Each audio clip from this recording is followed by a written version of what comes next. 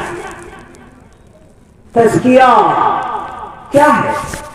تزکیہ دو چیزوں کا نام ہے، ایک تخلیہ اور ایک تحلیہ۔ خا کے ساتھ تخلیہ اور دوسرا خا کے ساتھ تحلیہ، ان دو چیزوں کو تزکیہ کہتے ہیں۔ اگر تخلیہ ہو جائے اور تحلیہ ہو جائے تو تزکیہ حاصل ہو جاتا ہے۔ تخلیہ کیا ہے؟ تخلیہ ہے خالی کرنا۔ انسان کو جب اللہ تبارک و تعالی نے پیدا کیا، اللہ نے مخلوق بنائی ہے، ایک تو مخلوق ہے فرشتوں کے نام سے۔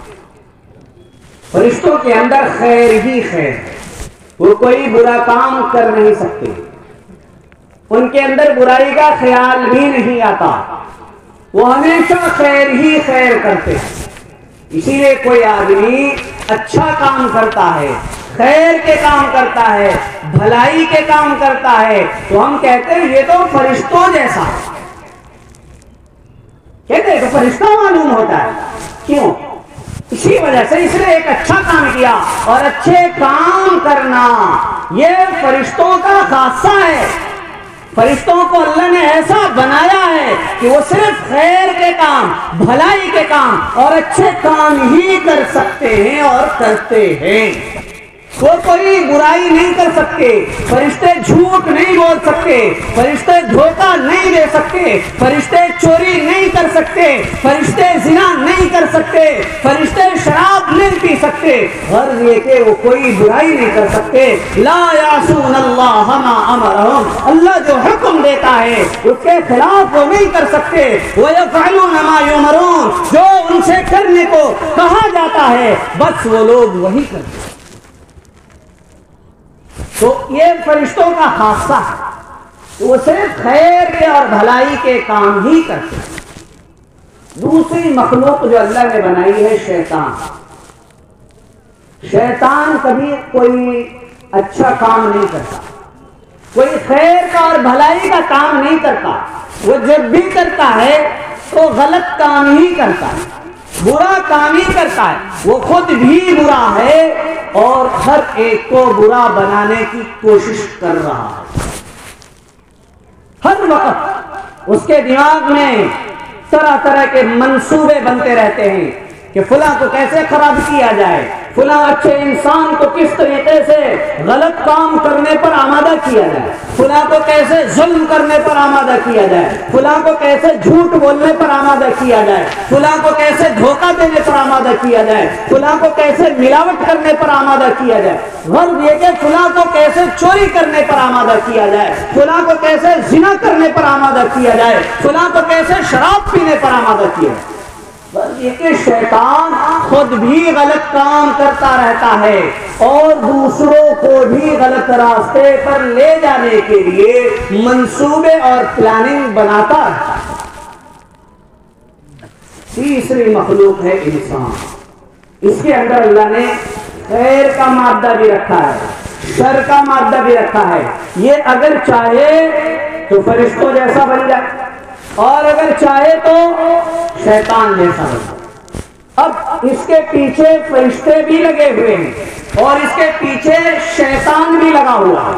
فرشتے اس کے دل میں خیال ڈالتے ہیں، کبھی کبھی بیٹھے بیٹھے اچانک انسان کو خیال آتا ہے کہ مجھے 10 روپے صدقہ کر دینا چاہیے، بیٹھے بیٹھے خیال آتا ہے کہ لاؤ میں تسبیح پڑھ لیتا ہوں، لاؤ میں درود شریف پڑھ لیتا ہوں، لاؤ میں کسی کی مدد کرتا ہوں۔ بیٹھے بیٹھے جو خیال آتا ہے یہ خیال ایسے ہی نہیں آتا ہے، یہ فرشتوں کا اثر ہوتا ہے۔ فرشتے جیسے موبائل کے ذریعے انسان بلوٹوتھ کا استعمال کرتا ہے اور بھی طرح طرح کے ایپس ہیں جس کے ذریعے انسان اپنی چیزیں کیا کرتا اپنے موبائل سے دوسرے کے موبائل پہ منتقل کر رہا ہوتا ہے، بھیج رہا ہوتا واٹس ایپ کے ذریعے اور فیس بک کے ذریعے اور اسی طریقے سے ٹیلی گرام کے ذریعے طرح طرح کے پیغام بھیجنے کے طریقے ہیں کہ انسان کیا کرتا ہے؟ طرح طرح کے پیغام جیسے بھیجتا ہے، ایسے ہی فرشتے جب انسان کے اوپر اپنا اثر ڈالتے ہیں اور انسان اس اثر کو قبول کرتا ہے تو اس کے دل میں خیال آتا ہے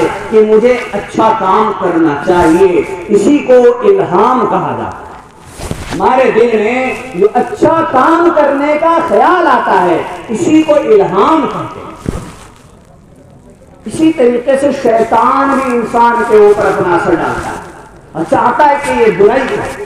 بیٹھے بیٹھے آدمی بیٹھا ہے، اچانک کوئی برا خیال اس کے دل و دماغ میں آنے لگا کہ یہ برا کام مجھے کرنا چاہیے، فلاں برائی کرنی چاہیے، فلاں غلط کام مجھے کرنا چاہیے. یہ جو خیال آنے لگا اسے وسوسہ کہتے ہیں. وسوسہ شیطان ڈالتا ہے اور الہام فرشتہ ڈالتا ہے.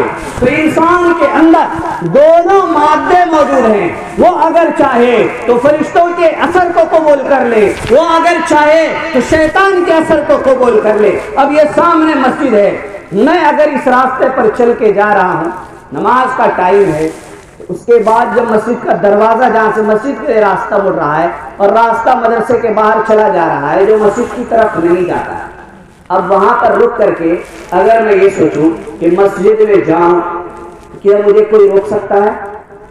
کوئی نہیں روک سکتا.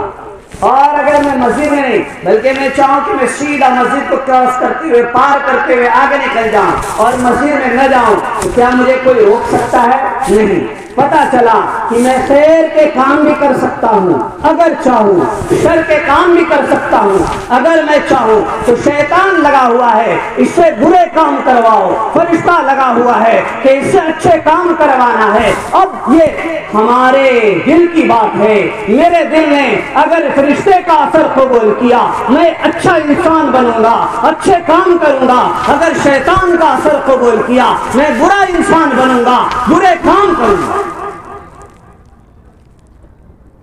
اب یہی سے ہوتا ہے قد افلح من تزکا.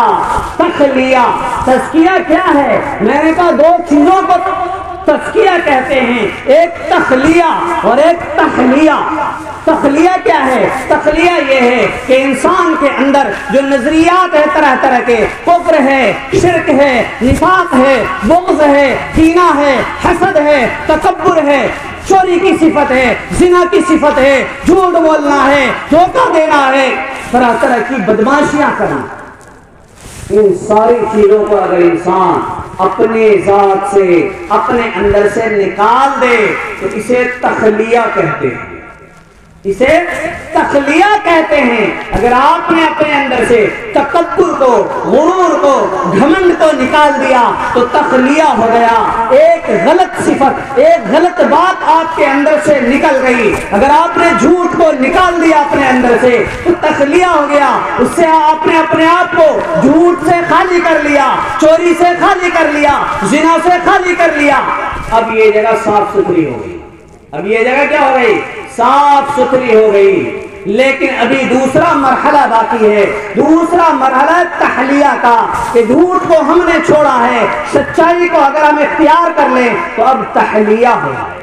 ایک طرف ہمیں تخلیہ کرنا ہے، جو غلط چیزیں میرے اندر ہیں اسے نکال کے باہر پھینک دینا ہے، اور جو اچھی چیزیں ہیں اسے اپنے اندر سمو لینا ہے. تو جب تخلیہ بھی ہوگا اور تحلیہ بھی ہوگا تب میرا تزکیہ ہو جائے گا. تب رب ذوالجلال عرش کے اوپر سے اعلان کرے گا قد افلح من تزکا، کہ اس نے تخلیہ کیا، اس نے تحلیہ کیا، اس کا تزکیہ ہو گیا، اس لیے قد افلح، اب یہ کامیاب ہو گیا. ہمیں اپنے اندر سے برائیوں کو نکالنا پڑے گا، برائیوں کو نکالنا پڑے گا. بہت سارے لوگ کہتے ہیں کہ ہم چاہتے تو ہیں لیکن نیک بن نہیں پاتے. صحیح بات یہی ہے کہ چاہتے ہی نہیں ہے. ورنہ کوئی اگر نماز پڑھنا چاہے کہ آپ کو کوئی روک سکتا ہے؟ ہرگز نہیں. اگر آپ مسجد جانا چاہے کہ آپ کا کوئی ہاتھ پکڑ لے گا یا آپ کو گن دکھائے گا کہ مسجد جاؤ گے میں تمہیں گولی مار دوں گا؟ نہیں، آپ کو خود اپنی مرضی سے نہیں جاتے. مسجد کی دیوار کے برابر میں کھڑے رہتے ہیں لیکن مسجد کے اندر جا نہیں پاتے. ابھی مولانا نے آپ کو بتایا کہ جو تجھے اندر آنے نہیں دیتا وہ مجھے باہر جانے نہیں دیتا. ذرا تو سیدھا سا، میں خود جانا نہیں چاہتا ہوں اور کہتا ہوں نہیں میں تو نیک بننا چاہتا ہوں، نماز پڑھنا چاہتا ہوں، لیکن بس پڑھ نہیں پاتا ہوں. غلط، آپ نے چاہا ہی نہیں. رمضان آتا ہے، رمضان آتا ہے، آپ لوگ روزہ رکھتے ہیں یا نہیں رکھتے ہیں؟ رکھتے ہیں. کیسے رکھ لیتے ہیں؟ کیسے رکھ لیتے ہیں؟ کیونکہ آپ نے چاہا کہ میں روزہ رکھوں. اگر میں روزہ نہیں رکھوں گا لوگ کیا کہیں گے؟ لوگوں کے ڈر کو چھوڑ دیں، لوگوں سے ڈرنا چھوڑ دیں، بلکہ اللہ کو اپنے سامنے رکھا کریں. اللہ کو اپنے سامنے رکھا کریں کہ اگر میں روزہ نہیں رکھوں گا میرا اللہ مجھ سے کیا کہے گا، میرا نبی مجھ سے کیا کہے گا. اس تصور کو، اس خیال کو، اس سوچ کو، اس استحضار کو اپنے دل میں جگا دیں. تب ہماری اصلاح ہوگی، تب ہماری اصلاح ہوگی، تب کامیابی ہمارے قدم چومے گی.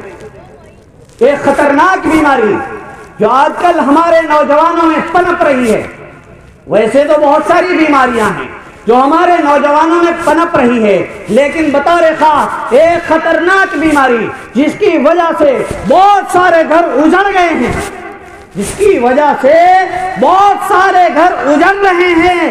چنانچہ دارالفتہ میں نے کئی سال گزارے ہیں، وہاں میں نے لوگوں کو آ کر کہتے ہوئے سنا کہ مولانا صاحب نشے میں تھا، طلاق دے دی. طلاق ہوئی یا نہیں؟ نشے کی بیماری، نشے کی لت، شراب پینا یہ انتہائی خراب چیز ہے، گناہ کبیرہ ہے. کتنا خطرناک گناہ ہے. میں زیادہ تفصیل میں نہیں جاؤں گا، صرف ایک حدیث سناتا ہوں، صرف ایک حدیث سناتا ہوں. دعا کرتا ہوں کہ اللہ میری اس بات کو آپ کے دل میں اتار دے. اس حدیث سے سبق لینے کی اور سبق سیکھنے کی، سبق حاصل کرنے کی ضرورت ہے. جو بھی شرابی ملے اسے ضرور سنایا کرے. اور مجھے تو معاشرے کے لوگوں پر کبھی کبھی بہت غصہ آتا ہے کہ ہماری جماعت کے احباب عام لوگوں پر محنت کرتے رہتے ہیں، اگر محلے میں کوئی شرابی ہو، محلے کا کوئی آدمی باہر سے آئی ہوئی جماعت کو گشت کرانے لے جا رہا، راستے میں وہ شرابی دکھ گیا تو جماعت کو جو گشت کرا رہا ہوگا محلے کا وہ کیا کہے گا کہ آگے چلیے، یہ آدمی اچھا نہیں ہے، اس سے بات رکھیے، آگے چلتے.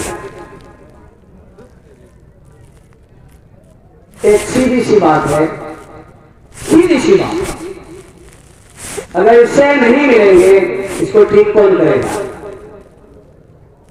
آپ نے تو کہہ دیا یہ تو خراب آدمی ہے اس لیے اس سے نہیں ملنا ہے. یہ ٹھیک کب ہوگا اور کیسے ہوگا اس کا حل مجھے سمجھا دیں. جب ملیں گے ہی نہیں، آپ روزانہ یہی کہتے رہیں گے کہ یہ خراب آدمی ہے اس سے نہیں ملنا ہے، تو اس کو سمجھائے گا کون؟ اس کو دین کی طرف لائے گا کون؟ اس کو مسجد لائے گا کون؟ اس کو صاف ستھرا کون کرے گا؟ اللہ سے اس کا تعلق کون جوڑے گا؟ ہم نے تو کہہ دیا یہ خراب ہے. ایک بات، اگر کسی کو کینسر ہو جائے، کسی کو شوگر کی بیماری ہو جائے، کسی کا ایکسیڈنٹ ہو جائے کہیں راستے میں، تو کیا آپ اس کو وہی چھوڑ دیں گے؟ یہ تو کینسر کا بیمار ہے اور کینسر کا مریض ہے اس لیے اس سے دوری بنا لو. کسی کو بخار ہو گیا تو کیا آپ کہیں گے اس سے بخار ہو گیا اس لیے اس سے دوری بنا لو؟ نہیں، بلکہ ایسے آدمی پر جسے کینسر ہو گیا ہو، کیسے ہمدردی کا جذبہ دل میں پیدا ہوتا ہے نہیں ہوتا ہے؟ دل میں درد محسوس ہوتا ہے نہیں ہوتا ہے؟ تو جو شراب پی رہا ہے وہ بھی تو بیمار ہے. یہ تو جسم کا بیمار ہے، کینسر والا تو یہ جسم کا بیمار ہے، اور جو شراب پی رہا ہے اس کی تو روح بیمار ہو گئی ہے. جسم کے بیمار پر ہمیں ہمدردی پیدا ہوتی ہے، اور جو روح کا بیمار ہے اس پر تو ہمیں ہمدردی نہیں پیدا ہوتی، بلکہ اس سے تو ہمارے اندر نفرت پیدا ہو جاتی ہے. بتائیے وہ رحم کے قابل ہے یا نفرت کے قابل؟ اگر ہم اس کو ٹھیک نہیں کریں گے تو اور کون کرے گا ٹھیک؟ ایک مختصر سی حدیث سناتا ہوں شراب سے متعلق. اللہ کے نبی صلی اللہ علیہ وسلم نے ارشاد فرمایا: من مات مدمن الخمر سقاه الله من نہر الغوطہ. اللہ کے نبی صلی اللہ علیہ وسلم نے ارشاد فرمایا کہ جو شخص شراب کا رسیا ہو, شراب کا عادی ہو, شراب پینے کی عادت بن گئی, نشہ کرنے کی عادت بن گئی ہے, اسی حالت میں اس کو موت آ گئی, اس نے توبہ نہیں کی, اللہ تبارک و تعالی اس کو غوطہ نام کے نہر سے پلائے گا. اللہ تعالیٰ اس کو غوطہ نام کی نہر ہے, اس نہر میں سے گلاس بھر بھر کے پلائے گا. صحابہ کرام نے پوچھا ہما نہر غوطہ یا رسول اللہ, اللہ کے رسول یہ نہر غوطہ, غوطہ نام کی نہر کا آپ بتائیں کیا ہے؟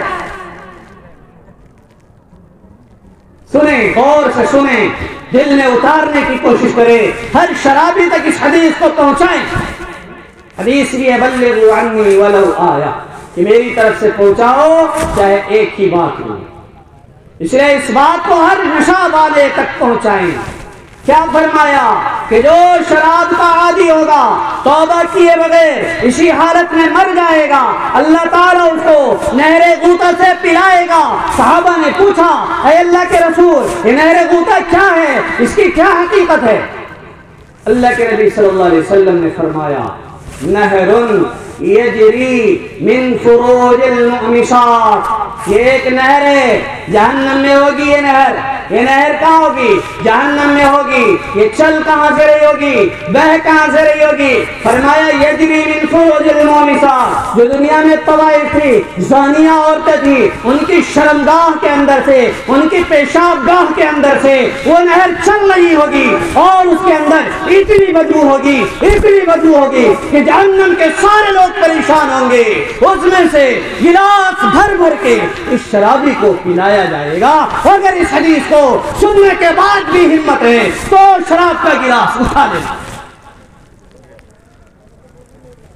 رب ذوالجلال کی قسم کھا کر کہتا ہوں, جو میرے آقا کا یہ فرمان سن لے گا اس کا دل, اس کا ایمان بھڑک اٹھے گا, شورے جوالا بن جائے گا.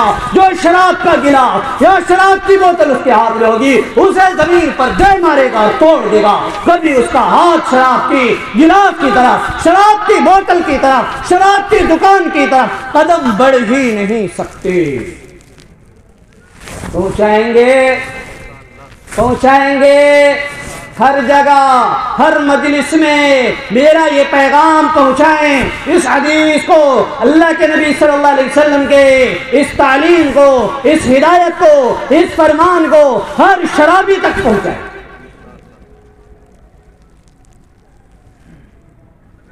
تخلیہ, شراب کے گناہ سے بھی تخلیہ ہونا چاہیے, زنا کے گناہ سے بھی تخلیہ ہونا چاہیے. آج کل اگر کوئی ایک شادی کے بعد دوسری شادی کر لے تو دوسری شادی کرنا جرم ہے یا جائز ہے؟ دوسری شادی کرنا گناہ ہے یا جائز ہے؟ بتائیے. جائز ہے, ایک جائز کام کر رہا ہے. لیکن اگر آپ کے محلے میں, آپ کے پڑوس میں اگر کوئی دوسری شادی کر لے, آپ کیا رسپانس دیتے ہیں اس پر؟ خراب سمجھنے لگتے ہیں نہیں؟ بتائیے. ایک جائز کام جس کی شریعت نے اجازت دی ہے, اس پر تو آپ طرح طرح کے تبصرے اور تجزیے کرنے شروع کر دیتے ہیں. لیکن اگر ہمارے محلے کا نوجوان 1 2 3 4 5 گرل فرینڈ رکھے تو کہتے ہیں کہ ہمارا نوجوان تو ہینڈسم ہے. یعنی دوسری شادی کرے جو جائز ہے تو اس پر ہمارے تجزیے اور تبصرے ہوتے ہیں, اور ہمارا نوجوان لڑکیاں رکھنا شروع کر دے, لڑکیوں پر, ماں بہنوں پر سیٹیاں بجانا شروع کر دے تو کہتے ہیں ہینڈسم ہے. بے غیرت ہو گیا. کہاں چلا گیا تیرا ایمان, کہاں چلا گیا تیرا ایمان, کہاں گئی تیری غیرت, کہاں گئی تیری حیا؟ کیوں شرم کو تو نے انکار پھینکا؟ تو محمد عربی صلی اللہ علیہ وسلم کے در کا غلام تھا, شیطان کا پجاری کیسے بن گیا؟ تیرے نبی نے تو کافروں کی بیٹیوں کے سر پر بھی دوپٹہ رکھا, تو اپنی بہنوں پر, ماں پر, بیٹیوں پر سیٹیاں بجاتا پھر رہا ہے. شرم نہیں آتی, غیرت نہیں جاتی؟ فرق کیا رہے؟ پھر کہتے ہیں فلاں نے یہ کر دیا, فلاں نے وہ کر دیا. ارے ہر بیماری کی جڑ تو ہمارے اندر ہے. پہلے ہم بگڑتے ہیں تب کوئی اور بگڑتا ہے. سب سے پہلا بگاڑ ہمارے اندر آتا ہے، تب شیطان کو موقع ملتا ہے کہ ہمارے اوپر اٹیک کرے۔ اس لیے یاد رکھیں، قد افلح من تزکا، کامیاب وہ ہوگا جو اپنا تزکیہ کرے گا۔ تزکیہ کیسے ہوتا ہے؟ تخلیہ سے، ہر بیماری کو، ہر برائی کو، ہر غلط کام کو چھوڑ دیں، اپنے اندر سے کھرچ کر صاف کر کے نکال کر باہر کوڑے دان میں پھینک، اور ہر اچھائی کو اپنے اندر سمولیں، داخل کر لے، تزکیہ ہو گیا آپ کا، اور اللہ نے کہہ دیا قد افلح، کامیاب ہو گئے تھے۔ اللہ سرٹیفکیٹ دے دے، اس سے بڑی اور کون سی سرٹیفکیٹ ہو سکتی ہے؟ اس کے بعد فرمایا اب کامیاب کون ہوا؟ جس نے اپنا تزکیہ کر لیا۔ اب تزکیہ ہو کیسے؟ برائیاں چھوٹے کیسے؟ اچھائیاں آئے کیسے میرے اندر؟ اللہ تعالیٰ نے آگے دو عمل بتائے، دو عمل بتائے، اگر ان دونوں عمل کو ہم اپنی زندگی میں پابندی کے ساتھ داخل اور شامل کر لیں گے تو ہمارا تزکیہ آسانی کے ساتھ ہو جائے گا۔ فرمایا وَذَكَرَ اسْمَ رَبِّهِ، اپنے رب کا نام لے، یعنی اللہ کا ذکر کرے، اللہ کا ذکر کرے۔ اللہ کا ذکر کیا ہے؟ قرآن پڑھنا اللہ کا ذکر ہے، قرآن پڑھنا اللہ کا ذکر ہے، بلکہ قرآن کا ایک نام ذکر بھی ہے۔ قرآن کے بہت سارے نام ہیں، ان میں سے ایک نام قرآن کا ذکر بھی ہے۔ چنانچہ خود اللہ تعالی نے فرمایا اِنَّا نَحْنُ نَزَّلْنَا الذِّكْرَ، یہ نہیں کہا اِنَّا نَحْنُ نَزَّلْنَا الْقُرْآنَ، یہ نہیں کہا، کیا کہا؟ اِنَّا نَحْنُ نَزَّلْنَا الذِّكْرَ، کہ ہم نے ذکر کو اتارا ہے، اور ذکر سے مراد قرآن ہے، کہ ہم نے ذکر کو یعنی قرآن کو اتارا ہے۔ وَإِنَّا لَهُ لَحَافِظُونَ، اور ہم اس کی حفاظت کریں گے۔ تو قرآن کا ایک نام ذکر ہے، تو قرآن پڑھنے والا ذکر کرنے والا ہے۔ جب قرآن خود ذکر ہے تو جو قرآن پڑھے گا وہ کیا؟ ذاکر مانا جائے گا، ذکر کرنے والا مانا جائے گا، اللہ کو یاد کرنے والا مانا جائے گا۔ اگر آپ سبحان اللہ کہتے ہیں، الحمدللہ کہتے ہیں، لا الہ الا اللہ کہتے ہیں، اللہ اکبر کہتے ہیں، لا حول ولا قوت الا باللہ کہتے ہیں، یہ سب ذکر ہے۔ ذکر کرنا بہت آسان ہے، ذکر کرنا بہت آسان ہے، وہیں جانے کی ضرورت ہے۔ آپ ٹریکٹر چلا رہے ہیں اگر کھیت میں، وہیں پر ٹریکٹر چلاتے ہوئے سبحان اللہ، الحمدللہ، اللہ اکبر، لا حول ولا قوت الا باللہ، لا الہ الا اللہ، یہ سب کہتے رہیں، یہ سب کہتے رہیں۔ آپ ذکر کرنے والے دکان میں بیٹھے ہوئے ہیں، گراہک نہیں ہے، سبحان اللہ، الحمدللہ، لا الہ الا اللہ، اللہ اکبر کہتے رہیں، ذکر کر رہے ہیں۔ آپ کہیں بھی چلے جائیں، وضو سے ہو، بغیر وضو کے ہو، مسجد میں ہو، بازار میں ہو، کھیت میں ہے، لوگوں کے بیچ میں ہے، تنہائی میں ہے، بستر پہ ہیں، مدرسے میں ہے، کہیں پر بھی رہیں، راستہ چلتے رہیں، زبان چلتی رہے، سبحان اللہ، الحمدللہ، لا الہ الا اللہ، اللہ اکبر، ذکر چل رہا ہے، ذکر چل رہا ہے، ذکر تو چلتے رہے۔ وَذَكَرَ اسْمَ رَبِّهِ، ذکر کا فائدہ کیا ہوگا؟ فرمایا ذکر کا فائدہ یہ ہوگا، تخلیہ بھی ہوگا، تحلیہ بھی ہوگا۔ آپ کا دل جو ہے یہ ذکر کیا کرے گا؟ آپ کے دل کے اندر سے برائی کو کھرک کے نکالے گا، اور عطر کا چھڑکاؤ بھی کرے گا۔ ذکر کے دونوں فائدے ہیں۔ ذکر جو ہے یہ صابن کا کام بھی اور آلے کا کام بھی کرتا ہے، اور عطر کا کام بھی کرتا ہے۔ اگر آپ ذکر کریں گے، کپڑا گندا ہو جاتا ہے، صاف کرنے کے لیے صابن لگاتے ہیں، اگر کوئی داغ ضدی ہو اور بھیٹ ہو، نکلے نہیں تو آلے کے چند قطرے اس کے اوپر ڈال دیتے ہیں، اور پھر وہ داغ ختم ہو جاتا ہے۔ تو ذکر بھی ہے، اگر آپ کے دل میں گناہوں کی وجہ سے داغ دھبے لگ گئے ہیں، برائیاں آپ کے اندر آ گئی ہیں، تو ذکر کیا کرتا ہے؟ ذکر کا عمل تخلیہ، آپ کے اندر سے برائیوں کو مار مار کے بھگا دیتا ہے، یہاں سے ہٹ جاؤ، تو دل کی دھلائی ہوتی ہے۔ دل کی صفائی ہوتی ہے، دل کی رگڑائی ہوتی ہے، دل کے اوپر پالش کر کے اس کو چمکا دیتا ہے اللہ کا ذکر۔ اسی لیے اللہ کے نبی صلی اللہ علیہ وسلم نے ارشاد فرمایا لِكُلِّ شَيْءٍ ثِقَالَةٌ، کہ ہر وہ چیز جس میں گندگی لگ جاتی ہے، جس کے اوپر زنگ لگ جاتا ہے، میل کچیل لگ جاتا ہے، اس کو چمکانے کے لیے، اس کو صاف ستھرا کرنے کے لیے، اس پر سے زنگ اور میل کچیل کو ختم کرنے کے لیے کوئی نہ کوئی چیز ضرور ہوا کرتی ہے، وہ ثقالۃ القلوب ذکر اللہ۔ فرمایا دل کے اوپر اگر زنگ لگ جائے، دل کے اوپر اگر میل کچیل آ جائے، دل کے اوپر اگر برائیوں کی وجہ سے دھبے لگ جائیں، داغ لگ جائے، فرمایا اس کی صفائی اور اس کی دھلائی جو ہوگی وہ ذکر اللہ، اللہ کے ذکر سے ہو جائے۔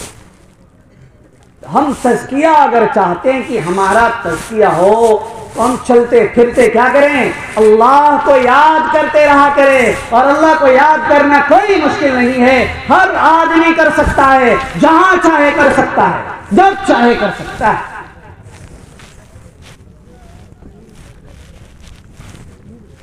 جب چاہے اور جہاں چاہے وہ اللہ کا ذکر کر سکتا ہے۔ اس کے لیے باوضو ہونا شرط نہیں، اس کے لیے مسجد میں ہونا شرط نہیں ہے کہ مسجد میں ہوگا تبھی ذکر کرے گا، باوضو ہوگا تبھی ذکر کرے گا، نہیں، جب چاہیں جہاں چاہیں بڑے آرام سے ذکر کر سکتے۔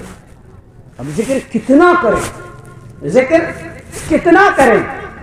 حضرت ابن عباس رضی اللہ تعالیٰ عنہما سے روایت ہے، وہ فرماتے ہیں اللہ کے رسول صلی اللہ علیہ وسلم نے ارشاد فرمایا اذکروا اللہ ذکرا یقول المنافقون انکم مراؤون، کہ اللہ کو اتنا یاد کرو، اتنا یاد کرو، اللہ کو اتنا ذکر کرو، اللہ کا تذکرہ اور ذکر اتنا کرو، اتنا کرو، اتنا کرو کہ منافق لوگ یہ کہنے لگے یہ تو ریاکار معلوم ہوتا ہے، یہ دکھاوا کرنے والا معلوم ہوتا ہے۔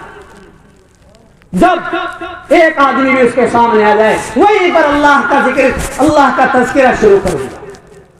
ایک آدمی بھی سامنے آ گیا وہیں پر 10 آدمی ہے وہاں پر بھی اللہ کی باتیں، جہاں پر جاتا ہے وہیں پر اللہ کی باتیں، جہاں جاتا ہے اللہ کی بات کرتا ہے، جس کے سامنے بھی پہنچتا ہے یا جو بھی اس کے سامنے آتا ہے وہی اللہ کی بات، وہی دین کی بات، یہ سب ذکر کے اندر داخل ہے۔ اللہ کو یاد کر رہا ہے بندہ، اللہ کو یاد کر رہا ہے۔ اتنا ذکر کیا جائے کہ جو منافق ہے وہ یہ کہنے لگے انکم مراؤون، کہ تم تو ریاکار اور دکھاوے والے معلوم ہوتے ہو۔ ایک بہت بڑے اللہ والے ہیں پاکستان کے، حضرت مولانا پیر فقیر ذوالفقار احمد نقشبندی دامت برکاتہم العالیہ، وہ ایک دفعہ امریکہ تشریف لے گئے۔ وہاں پر کسی نے ان سے، کسی انگریز نے کہا یہ کیا تماشا لگا رکھا ہے تم نے، جب دیکھو اور جہاں دیکھو بس اللہ اللہ اللہ کرتے رہتے، کیا طریقہ ہے اور کوئی کام نہیں ہے تمہیں؟ انہوں نے کہا کہ میرے پیارے بھائی بس یہی جملہ تم کل قیامت کے دن میرے رب کے سامنے کہہ دینا کہ اس کو تیرا نام لینے کے سوا اور کوئی بھی کام نہیں تھا۔ یہ ہے انکم مراؤون، کہ اتنا ذکر کریں، اتنا ذکر کریں کہ لوگ کہنے لگے یہ تو ریاکار دکھاوا کرنے والا لگتا ہے۔ ایک دوسری حدیث میں فرمایا اکثروا ذکر اللہ حتی یقولوا مجنون، اللہ کا تذکرہ اتنا کرو، اللہ کو اتنا یاد کرو، اتنا ذکر کرو کہ لوگ کہنے لگے پاگل ہو گیا ہے۔ کیا کہنے لگے لوگ؟ پاگل ہو گیا ہے، جب دیکھو اللہ اللہ، بستر میں گیا اللہ اللہ، اٹھا اللہ اللہ، مسجد میں پہنچا اللہ اللہ، بازار میں پہنچا اللہ اللہ، دکان کھولا اللہ اللہ، کھیت میں گیا اللہ اللہ، ہر جگہ اللہ اللہ، اتنا ذکر کیا، اتنا ذکر کیا کہ لوگوں کو دماغی حالت پہ شبہ ہونے لگا، کہنے لگے لگتا ہے پاگل ہو گیا ہے، لیکن میں تو خدا کی یاد میں پاگل ہو گیا ہوں، اور ایک بار نہیں کروڑوں بار میں خدا کی یاد میں پاگل ہونا چاہتا۔ اسی وجہ سے حضرت معاذ بن جبل رضی اللہ تعالیٰ عنہ روایت کرتے ہیں اللہ کے رسول صلی اللہ علیہ وسلم نے ارشاد فرمایا کہ جنت والے جو ہیں انہیں بھی افسوس ہوگا، جنت والے جو ہیں انہیں بھی افسوس ہوگا. جیسے ہم لوگوں کو بہت ساری چیزوں کے چھوٹ جانے پر اور نہ ملنے پر افسوس ہوتا ہے، ایسے ہی جنت والوں کو بھی افسوس ہوگا اور پچھتاوا ہوگا. کس بات پہ افسوس ہوگا، کس بات پہ پچھتاوا ہوگا؟ فرمایا لیس یتحسر اہل الجنہ، کہ جنت والوں کو جو حسرت اور پچھتاوا ہوگا کس بات پر؟ فرمایا الا علی ساعۃ مرت بہم لم یذکروا اللہ تعالی، اس وقت پر حسرت کریں گے، پچھتائیں گے کہ کچھ وقت میں نے بغیر اللہ کا ذکر کیے گزار دیا تھا. اس پر افسوس ہوگا کہ تھوڑی دیر خالی نکل گیا، اس وقت میں نے اللہ کا ذکر نہیں کیا. ایک عجیب واقعہ میں نے پڑھا اور آپ کو سناتا ہوں. علامہ ابن تیمیہ رحمۃ اللہ علیہ کہتے ہیں کثیر القراءۃ والمطالعۃ، کتابیں بہت کثرت کے ساتھ پڑھا کرتے تھے، مطالعہ کرتے رہتے تھے. انہیں پیشاب لگ گیا، کتاب پڑھ رہے تھے، اسی بیچ میں انہیں پیشاب آ گیا. وہ پیشاب کرنے کے لیے جانے لگے تو انہوں نے سوچا کہ تھوڑی دیر میں بغیر کتاب پڑھے کیسے رہوں. اس لیے اپنے ایک شاگرد کو بلایا، کہا یہاں بیٹھو اور یہ میں جا رہا ہوں پیشاب خانے میں، جتنی دیر میں پیشاب خانے میں رہوں تو اس کتاب کو تم کیا کرنا، اتنی زور زور سے پڑھتے رہنا کہ میں اندر سنتا. سوچ لیجیے، یہ تھوڑی دیر جب آدمی پیشاب پخانے کے لیے جا رہا ہے تو بھی کیا ہے، گوارا نہیں ہے کہ بغیر کتاب پڑھے رہے یا بغیر کتاب سنے رہے. اور ہم اپنے اللہ کو یاد کیے بغیر نہ جانے کتنے گھنٹے گزارے. واٹس ایپ پہ پھنسے ہیں تو پھنسے ہیں، فیس بک پہ پھنسے ہیں تو پھنسے ہیں، میسنجر میں پھنسے ہیں تو پھنسے ہیں، انسٹاگرام میں گئے تو وہیں گئے، یوٹیوب پہ گئے، گھنٹوں گزار دیے ہم نے. اور ذرا دیر یہ خیال نہیں آیا کہ گھنٹوں ہم نے یوٹیوب پہ گزار دیے، چلو 10 منٹ اللہ کی یاد میں بھی گزار. اس لیے میرے بھائیوں، اگر چاہتے ہو کہ کامیاب ہو جاؤ، اپنا تزکیہ کرو. اور تزکیہ کیسے ہوگا؟ کہا ذکر رب سے ہوگا، اللہ کو یاد کرنے سے. برائیاں آپ کے اندر سے نکلیں گی اور اچھائیاں آپ کے اندر پیدا ہوگا. یہ پہلا نسخہ ہے. اس ذکر والے نسخے کو استعمال کر کے کچھ دن دیکھیں، آپ کی برائیاں خود بخود چھوٹنے لگیں گی اور اچھائیاں آپ کے اندر پیدا ہونے لگیں. دوسرا فرمایا وَذَكَرَ اسْمَ رَبِّهِ فَصَلَّى، دوسرا عمل کیا بتایا کہ تزکیہ اگر کرنا ہے اپنا تو نماز پڑھے. کیا کرے؟ نماز پڑھے. 15 منٹ کی نماز ہمیں بہت مشکل لگتی ہے، 15 منٹ کی نماز ہمیں بہت مشکل لگتی ہے. فجر کی نماز 10 منٹ، ظہر کی نماز 10 منٹ، عصر کی نماز 10 منٹ، مغرب کی نماز 10 منٹ، عشاء کی نماز 15 منٹ. 5 4 10 کتنے ہوئے؟ 40 اور 1 15 55 منٹ، یعنی کہ 1 گھنٹہ مان لیں، سوا گھنٹہ مان لیں. ایک دن میں کتنے گھنٹے ہوتے ہیں؟ 24 گھنٹے. 24 گھنٹے میں آپ سوا گھنٹہ اپنے رب کے لیے خالی نہیں کر سکتے. یہ سانس جو آپ کے ناک سے سانسوں کا سلسلہ جاری ہے، یہ آنکھ سے جو آپ دیکھ رہے ہیں، کان سے جو آپ سن رہے ہیں، زبان سے جو آپ بول رہے ہیں، یہ ساری قوتیں کس نے دی ہے؟ کس نے دی ہے؟ کس نے دی ہے؟ اللہ نے دی ہے. اس کے لیے 24 گھنٹے میں سوا گھنٹے نہیں نکال سکتے. کس بنیاد پر آپ اللہ کے سامنے کھڑے ہو سکیں گے؟ موبائل کے لیے آپ کے پاس گھنٹوں کے گھنٹوں ہیں، سونے کے لیے آپ کے پاس گھنٹوں کے گھنٹوں ہیں، دوستوں اور یاروں کے لیے گھنٹوں کے گھنٹوں ہیں، بال بچوں کے لیے گھنٹوں کے گھنٹوں ہیں، کھیت کے لیے گھنٹوں کے گھنٹوں ہیں، دکان کے لیے گھنٹوں کے گھنٹے ہیں. لیکن رب کے لیے جو آپ کی سانس بند کر سکتا ہے، جو آنکھ کے اندر سے بینائی چھین سکتا ہے، کان کے اندر سے قوت سنوائی چھین سکتا ہے، زبان سے قوت گویائی چھین سکتا ہے، اس کے لیے آپ کے پاس سوا گھنٹے نہیں ہیں. اور جہاں سے آپ کو کچھ نہیں ملتا اس کے پاس آپ گھنٹوں گزار دیتے ہیں. کچھ اپنا ایمان بیدار کریں. اس لیے فصلہ، اگر چاہتے ہیں کہ آپ صاف ستھرے بنیں، پاکیزہ بنے، آپ کا تزکیہ ہو جائے تو ایک رب کو یاد کریں اور دوسرا نماز پڑھیں۔ نماز کی حیثیت کیا ہے؟ ایک حدیث میں اللہ کے نبی صلی اللہ علیہ وسلم نے ارشاد فرمایا انما موضع الصلاۃ من الدین کموضع الراس من الجسد، کہ انسان کا جسم ہے، اگر اس کے سر کو کاٹ دیا جائے تو انسان زندہ رہے گا؟ نہیں رہے گا۔ فرمایا ایسے ہی ہے دین میں سے اگر نماز نکل جائے ایسے ہی ہے جیسے انسان کے اندر سے سر نکال دیا گیا۔ سر کے بغیر کیا نہیں بچتا؟ انسان نہیں بچتا۔ نماز کے بغیر دین نہیں بچتا، نماز کے بغیر دین نہیں بچتا۔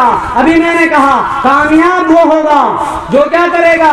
تزکیہ اپنا کرے گا، اور تزکیہ ہوتا ہے اللہ کو یاد کرنے سے اور دوسری چیز نماز پڑھنے سے۔ چنانچہ اللہ کے نبی صلی اللہ علیہ وسلم نے ارشاد فرمایا اول ما يحاسب به العبد يوم القیامة الصلاة، کہ قیامت کے دن سب سے پہلے جس چیز کا حساب لیا جائے گا وہ نماز ہے۔ فَإِن صَلُحَتْ يُنظَرُ فِي صَلَاتِهِ، اس کی نماز میں دیکھا جائے گا۔ فَإِن صَلُحَتْ فَقَدْ أَفْلَحَ، اگر اس کی نماز ٹھیک نکلی کامیاب ہوا۔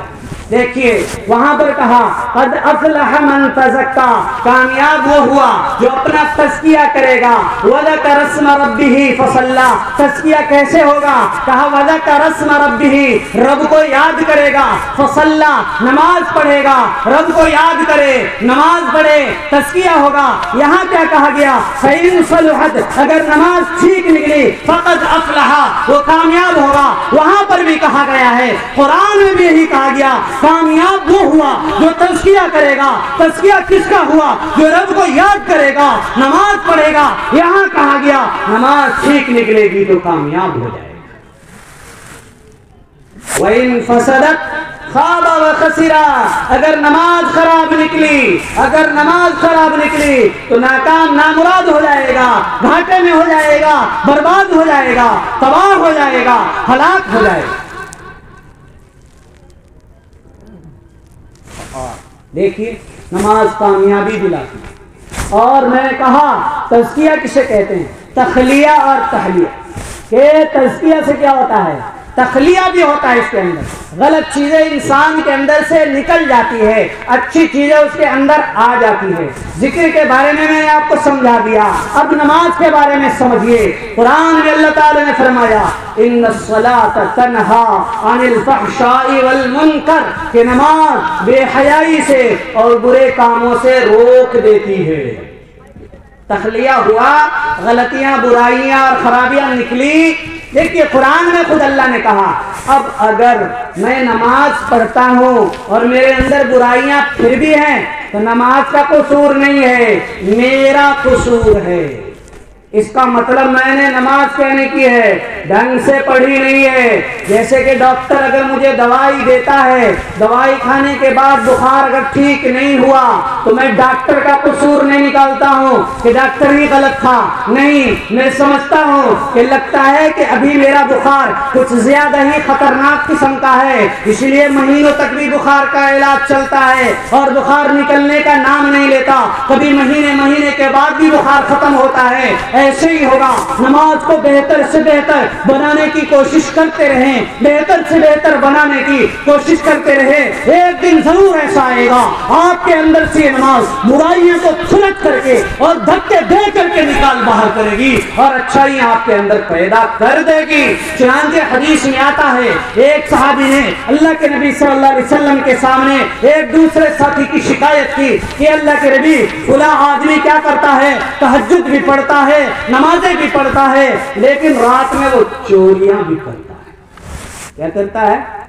چوری بھی کرتا ہے اور ساتھ میں وہ تہجد کی نماز بھی پڑھتا ہے۔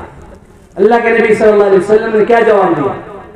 جیسے آج کل ہماری نماز کہہ رہے ہم جانتے ہیں نماز کو داڑھی لمبی لمبی رکھ رکھی ہے، داڑھی والے سب بدماش ہوتے ہیں۔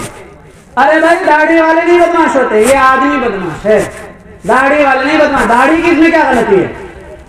اگر کوئی بے داڑھی والا غلطی کرے تو یہ کیوں نہیں کہتے کہ جو بھی داڑھی منڈا ہے وہ بدماش ہوتا ہے؟ یہ کیوں نہیں کہتے؟ آخر داڑھی والے کو کیوں کہہ دیتے کہ یہ داڑھی والا ہے بدماش؟ یہ بدماش نکلا، سارے داڑھی والے بدماش ہوتے ہیں۔ ایک داڑھی منڈے کو اگر ہم دیکھ لیں تو ہم بھی تو کہہ سکتے ہیں کہ ساری داڑھی منڈے والے بدماش ہوتے ہیں۔ اگر داڑھی کی وجہ سے سارے داڑھی والے خراب ہو گئے تو پھر بغیر داڑھی والا بھی ایک خراب نکلا تو اس کی وجہ سے بھی تو سب کو خراب ہونا پڑا۔ یہ کیا مطلب ہے کہ داڑھی پر تو سب کا اصول چلے اور داڑھی منڈے پر ایک کا اصول بھی نہ چلے؟ یہ کہاں کا فلسفہ ہے؟ ایک مولوی صاحب کو، ایک مفتی صاحب کو، ایک قاری صاحب کو کوئی بدماشی، کوئی شرارت کرتے ہوئے دیکھ لیا اور کیا کہہ دیا؟ سارے مولوی ایسے ہی ہوتے۔ اور میں اگر کسی جاہل کو دیکھ لوں تو اس کے بعد اگر میں یہ سناؤں کہ سارے جاہل بدماش ہوتے، پھر کیا ہوگا؟ اگر ایک مولوی کی وجہ سے سارے مولوی خراب کا فیصلہ ہوتا ہے تو ایک جاہل کی خرابی کی وجہ سے بھی تو پھر سارے جاہل کی خرابی کا فیصلہ ہونا چاہیے، لیکن کوئی بھی ایسا نہیں کرتا۔ اس کا مطلب یہ ہے کہ مولویوں کے پیچھے انہیں شیطان نے لگا رکھا ہے، داڑھی کے پیچھے انہیں شیطان نے لگا رکھا ہے کہ داڑھی والوں کو برا کہتے رہو لیکن داڑھی مت رکھنا، داڑھی مت رکھنا۔ کبھی یہ نہیں کہا کہ داڑھی منڈے خراب ہوتے اس لیے آج سے میں داڑھی منڈا نہیں رہوں گا۔ یہ ضرور کہتے ہیں کہ ٹوپی کرتے والے خراب ہوتے اس لیے میں ٹوپی کرتا نہیں پہنتا، لیکن یہ نہیں کہتے شرٹ پینٹ والے خراب ہوتے ہیں اس لیے آپ سے میں شرٹ پینٹ نہیں پہنتا۔ شیطان سمجھا رہا ہے، تو شیطان ہمارے پیچھے لگا ہوا ہے۔ اس لیے میرے دوستو جو باتیں میں نے آپ حضرات کے سامنے پیش کی ہے اس کا خلاصہ یہی ہے کہ بندے کی کامیابی تزکیہ میں ہے، بندے کی کامیابی تزکیہ میں ہے، اور تزکیہ ہوگا دو کام کرنے سے، نمبر ایک رب کو یاد کرنے سے، نمبر دو نماز پڑھنے سے۔ اللہ تبارک و تعالی مجھے بھی اور آپ کو بھی عمل کی توفیق عطا فرمائے۔ وآخر دعوانا ان الحمد للہ رب العالمین۔